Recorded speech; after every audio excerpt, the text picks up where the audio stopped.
Hello, good day everyone. Today's agenda ay magpupuno kami ngayon ng tubig ng fish pani at dyan kami kukuha ng tubig sa water dummy na yan at ayan ang aming pagsisilidan ng tubig. At i-ready namin ng hose na gagamitin, napakalaking hose na parang sa Wabotec.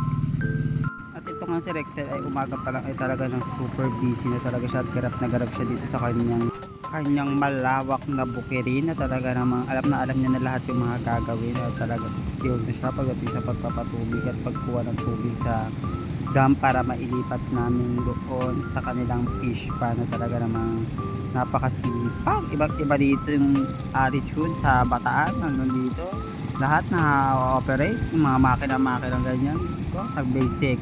At ito nga yung gagamitin na makina na parang generator para mahigop yung tubig dyan galing dyan sa may dam na yan papunta dyan sa fish pan. Talaga na magkalap-taganap ang pag-operate hindi lang makinang panarahi ang operate niya, mga ganyan din. Diyos ko, parang parang generator ng kuryente, nakakaloka.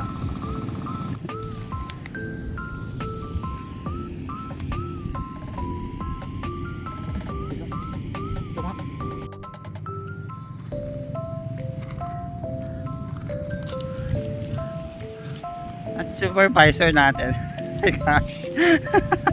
at tagapagmana ng asyenda.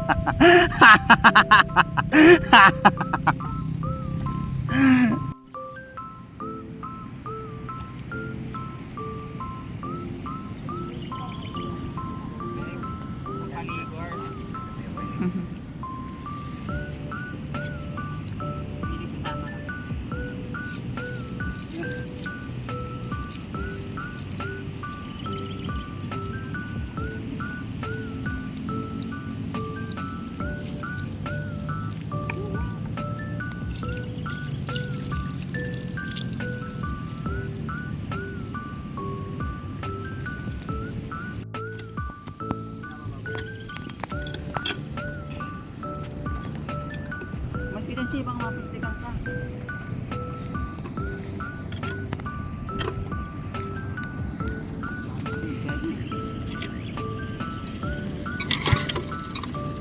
Bakit ako pa mag-aata?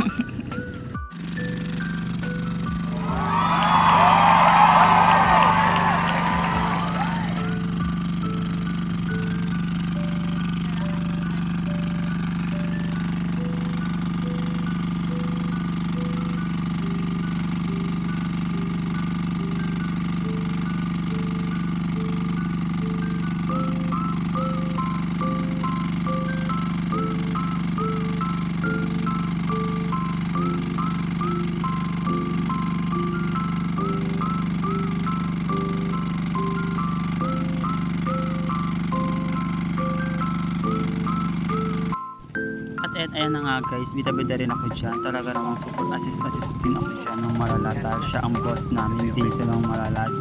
Wow, pag ito nagalit, walang sahod. Charing. Gumagana na guys! Oh my god!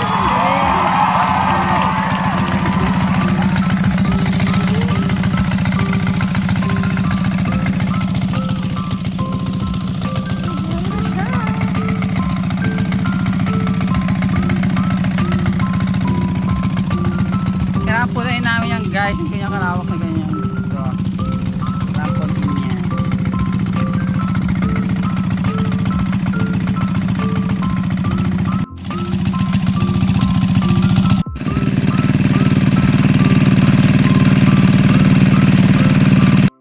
Garden, fresh na talong sila. Lalo doon sa isang farm.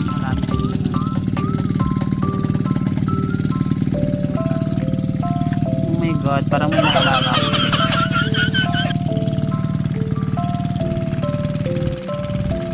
Ang kanyang mansion. Ayan pala yan.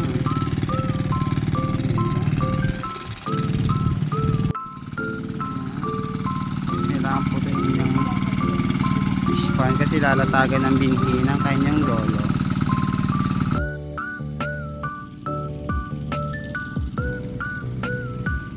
Tapala mo dyan. May butas?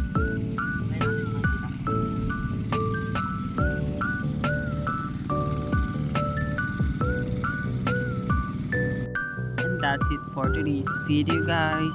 At mag-breakfast muna kami. Thank you for watching.